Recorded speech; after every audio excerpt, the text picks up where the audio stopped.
Thank you, Mr Deputy Speaker, and I thank my honourable friend, the Member for Rotherham and Chair of the International Development Committee, as well as the Backbench Business Committee for securing this important debate. My friend and the committee she chairs do remarkable work on behalf of this House to hold the government to account, however challenging this has been over the past 2 years. I thank too all the members who supported the application and the many who spoke powerfully during this debate and made important points. My honourable friend, the Member for Rotherham, made an important point when she said the government's priorities are trade and not to reduce poverty. Get the foundations right, she says. The Member for Sutton Coldfield, previous Secretary of State, states that when British leadership was needed the most, the government chose the worst possible time to cut the aid budget. And on the merger, he says, everyone has recognised it as a disaster, and of course I agree with him and thank him for all his work and speaking up for the world's poorest. He also made a very strong point, as did many members, on the different skill set of DFID and diplomatic staff. My right honourable friend for Leeds Central, a former Secretary of State, knows the issues well, and he emphasised that the Prime Minister's decision to abolish DFID and breaking his word was a mistake. He rightly asked, who will Samantha Power call on to discuss development? And he says, in a world with uncertainty, Britain must be seen as an honest, trusted partner, and that harm must be done. The Member for Mid Derbyshire made strong points on the role of the committee ensuring taxpayers get value for money, and the Honourable Member for West Worcestershire, previously in this role as well, also made very strong points against the cuts. And my honourable friend, the Member for Birmingham Hodge Hill, made a passionate speech. He says at the heart of this debate, when the world needed us to step up, we stepped back, and the crisis of food fragility is not going to sort itself out, and the aid cut only makes this worse. And on the SDRs, he exposes the incompetence across government, saying they clearly have no grip on this issue. And my honourable friend for Harrow West, a former Secretary of State, made a passionate speech on the moral case and what a mistake it was to axe the department. And I thank him for all his excellent work. He also made the important point on the different skill sets, but also that the new administration must listen to those with experience, and he calls on government to reverse the cuts and the merger. And the Member for Oxford West and Abington spoke passionately on the impact of cuts and vandalism of merger of DFID, and it was a pleasure to hear the maiden speech of the Member for Tiverton and Honiton, and I wish him the very best and thank him for making his maiden speech in this very important debate and look forward to working with him. And my friend, the Honourable Member for Putney, who's campaigned for 0.7% of development spending, and of course she said it was cross-party, a proud moment for Britain, she says.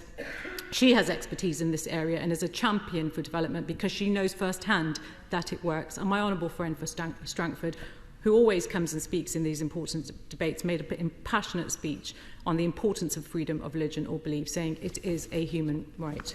Mr Deputy Speaker, we have heard much today about the appalling human cost of the aid cuts over the past 2 years, how 7.1 million children, over half of the UK's child population, lost out on their education, how 72 million people missed out on expected treatment for neglected tropical diseases, and how, in the middle of a pandemic, this government unconscionably pulled funding for research for health programmes and hand washing, or how just months before Russia's invasion of Ukraine, this government cut £350 million from its Conflict Stability and Security Fund and conflict prevention work.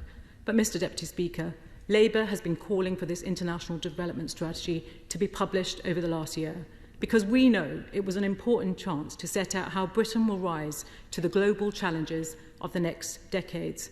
It was a chance for the Foreign Secretary to reset after the damage of the past 2 years and rebuild. We live in unprecedented times, and the need for Britain to return to the international stage could not be greater. The global food security crisis is spreading fast, putting millions more at risk of famine. Already in the Horn of Africa, aid agencies estimate 1 person is dying every 48 seconds. The UN now report that over 100 million people, that's 1% of the global population, are on the move, displaced from their homes. And even as the extreme wealth of a handful of individuals has soared during the pandemic, 263 million more people will crash into extreme poverty this year, making a mockery of the notion that wealth trickles down. And from the Sahel to California and the Pacific, the planet is on fire, and it needs an unprecedented response. The British public have played their part, whether helping neighbours through COVID or opening their wallets and their homes for Ukrainian refugees.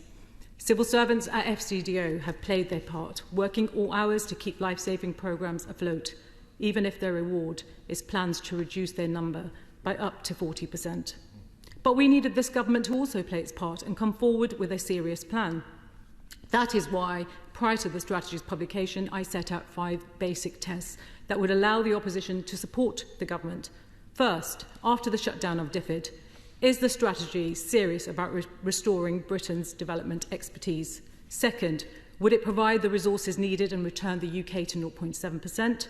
Third, is it serious about targeting aid to those most in need? Fourth, given the war, pandemic and climate emergency we face, would it protect climate, health and conflict as priorities?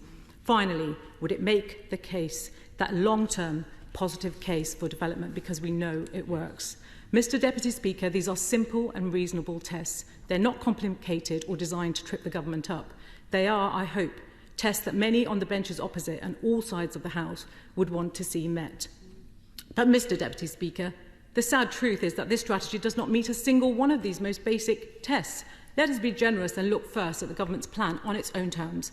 They say they want to boost British investment. Presumably, that is why British International Investment, the government's development finance arm, last year invested almost 600 million into DP World, the Dubai-owned parent company of P&O Ferries, famous for its so-called efficiencies. It was the biggest investment in BII's 73-year history and more than 3 times our entire bilateral aid last year to the Americas, Europe and the Pacific combined. I've written to the government on this before, but I ask again here, what assurances is the Minister able to now provide that ODA funds required by law to be spent on poverty reduction are not subsidising a race to the bottom for workers both in Britain and abroad? And can the Minister tell the House whether under this new strategy we will see more or fewer investments of this kind? They also say they want to prioritise humanitarian assistance. This is quite right, with war in Ukraine, famine in East Africa and economic collapse in Afghanistan. But if this is a top priority for the UK, will the Minister explain exactly why the government cut 787 million, over half of its humanitarian funding last year, or indeed why in the new strategy the government commits only to 3 billion over the next 3 years, which on average will be a cut of 1/3 from the pre-pandemic level? Again, women and girls, they say, is a priority. The FCDO's own equalities assessment warned last year that aid cuts would affect millions of women and girls. But this government went ahead anyway, leaving what charities say is a 1.9 billion gap. And despite their manifesto promise to educate more girls, the One campaign have calculated that in practice 3.7 million girls lost out on an education because of this Prime Minister's decision to cut aid. I welcome that the Foreign Secretary has promised to restore funding levels for women and girls to pre-pandemic levels this year, but does the Minister accept that standalone funding for women and girls will mean little if other programmes giving them access to health, education and nutrition continue to be cut? And on the promise of a new Indo-Pacific tilt, the strategy says nothing about how it will reverse the 506 million, 32% cuts made to the region in 2021.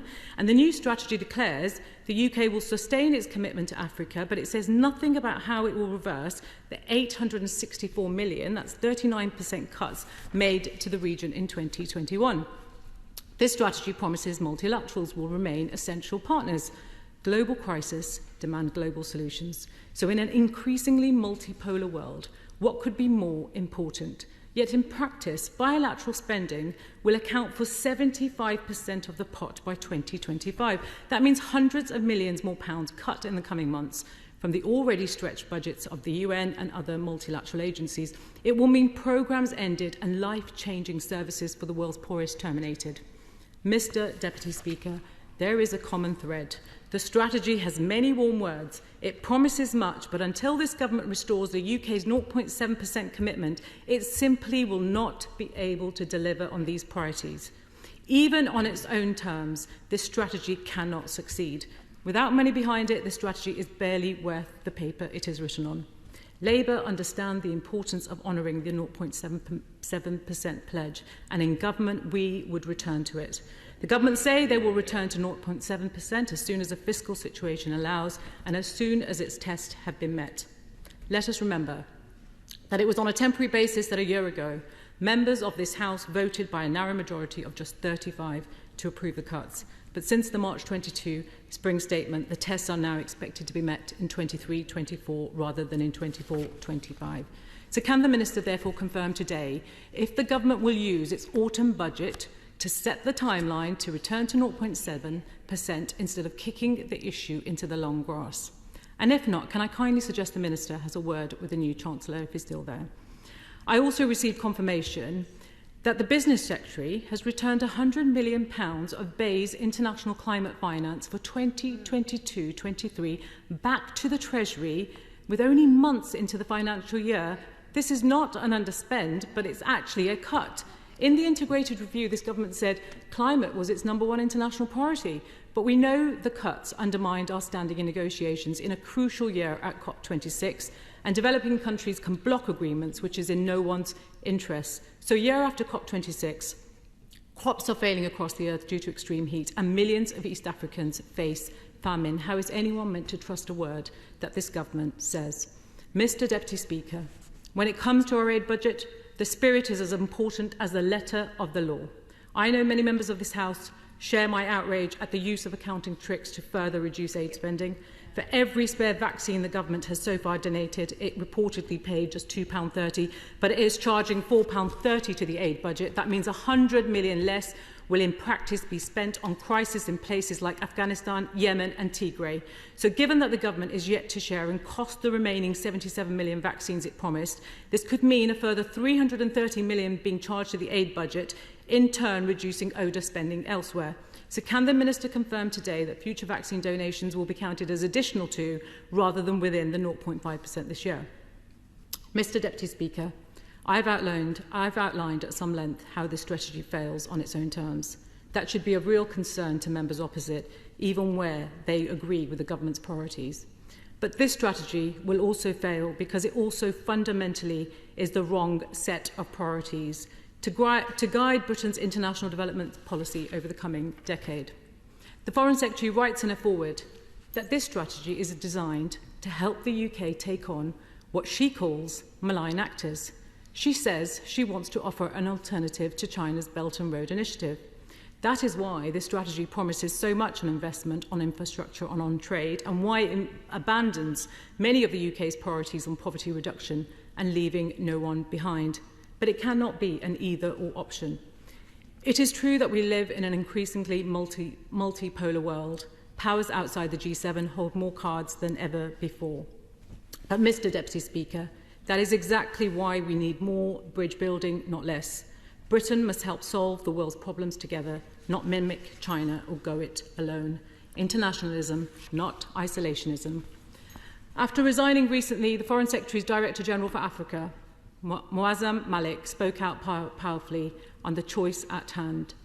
He said that if development cooperation is, and I quote, used as a bargaining chip in a transactional geopolitical game, it will deliver poor value, weak impact, lead to scandals and damage the UK's credibility internationally. In all its work, he went on, FCDO must seek to smooth the path to a multipolar world. That means new alliances, internationalism and some deep humility. The answer to a more contested world, he concludes, is not endless contestation, but endless collaboration. That, Mr. Deputy Speaker, is the choice at hand on international development. We could be working with our partners like the US at the G7 to negotiate the ambitious action needed on climate change, on vaccinating the world, or on our global economic crisis. But instead, Samantha Power, the head of USAID, is reduced to calling the UK out publicly for cutting aid to sub-Saharan Africa in the middle of a global food crisis.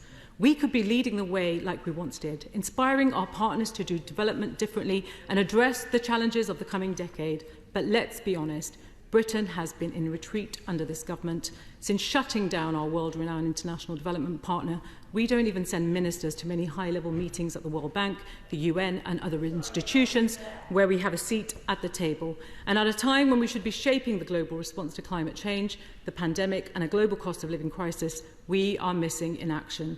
Our allies and partners see the chaos unfolding under this Prime Minister. The truth is that the party opposite don't have what it takes to govern. Britain is missing from the world stage, stuck with a government and Prime Minister with no plan. On this side of the House, however, we know that global crises demand global solutions. Unilateral compassion is not enough on its own.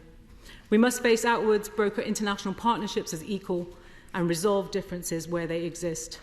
Mr. Deputy Speaker, the choice is clear. This strategy does nothing to point the way to a better future. On this side of the House, we stand for endless collaboration, not endless contestation. It is what makes us an internationalist party. It is why we will restore 0.7% and bring Britain back to the international table as a trusted partner when we enter government. But there have long been many supporters of endless collaboration across all sides of this House. We have heard powerful contributions from many of them today. Support for international development is not and should not be a party political issue. Together, we now have a real chance to pressure the new government and the new Chancellor to bring back the 0.7% commitment with a clear timeline. I hope you will work with me to do that. The lives and futures of millions of the world's poorest people depend on it. Thank you.